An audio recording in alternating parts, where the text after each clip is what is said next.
Hi there. I work at Hubba, which is a Dutch-German agency that makes games. And we make games for humans, animals, and cities. And the cities that we really like, that we like to live in, and that I think many of you also like to live in, are those that have been described very well by Jane Jacobs. My design background, I grew up on this stuff. The type of cities that are walkable, livable, dense, like Greenwich Village where she's from. And unfortunately, those kind of cities are a state of exception. I spent a lot of my childhood in the Gecekondu's of Ankara, and most of the world lives in these kinds of makeshift settlements at various levels of poverty. And yeah, that is the reality for not us, but others. And when they're inevitably bulldozed, what you get back for them is this. Commercial developments, car-centric culture, and that is usually perceived by those people, if they're normalized or not, if they're evicted, to be a desirable outcome. They never get the time to grow into these organic cities that we're used to. And if the tech industry gets their way, it becomes a smart city on top of that, which is sold with these glossy commercials, but this street art in Rio de Janeiro shows what the real purpose of those smart city mechanics really is. And if you think this is a development of the others, of far away, this is the unveiling of the Shard, and in London you saw the corporate Olympics, and the unveiling of the Shard, this is James Bridle's placard, is the only resistance these kind of inhuman developments see, and even closer to home, the impending upheaval of the Prinsessinnen Garden shows you that the system of the city devours that which made it previously desirable. And I think that like liberal democracy and social justice is like an exception. Fortunately, we game designers would come in and create games of revolution and self-control and fix everything and make it fun. Well, this hasn't happened really. A couple of weeks ago I was at Play Public, which is a street games festival here in Berlin. It was really a lot of fun, organized by Invisible Playground. But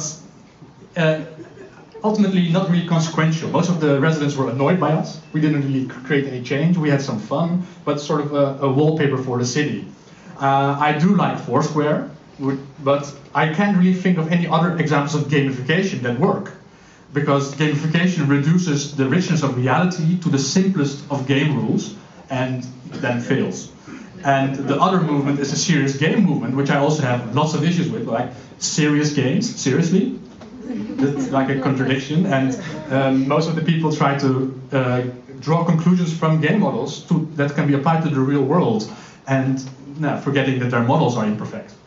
But gaming is becoming bigger and bigger, and this is like this is a game arena where people's playing the e-sport of Defense of the Ancients, which is a massive game where people spend large parts of their lives in, but and that's been called the ludification of culture. But that is also the domestication of play. Play is being domesticated and made into something that can be controlled and used and understood and exploited financially.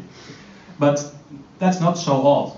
Like cities, there's new developments face a huge pressure to neatly fit into boxes so that people can do stuff with them.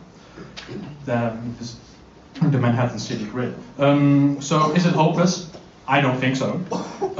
Instead of making games that tell people what to do, we like to make games that give people space to be themselves in and invite accidents, create the opposite of legibility, create a chaotic environment. And those games, like Weird Fiction in its heyday, are a step beyond what is familiar, what is comfortable. They are oddly shaped and they lurk in the dark, though not as creepy as this. And we like to go into the wild, into the deep forest of strange things, and find untamed and apparently useless things to get back and make games from. And usually we do succeed at that, I think. And I'm going to leave with two examples and ways that we do that. We made a game for humans and pigs.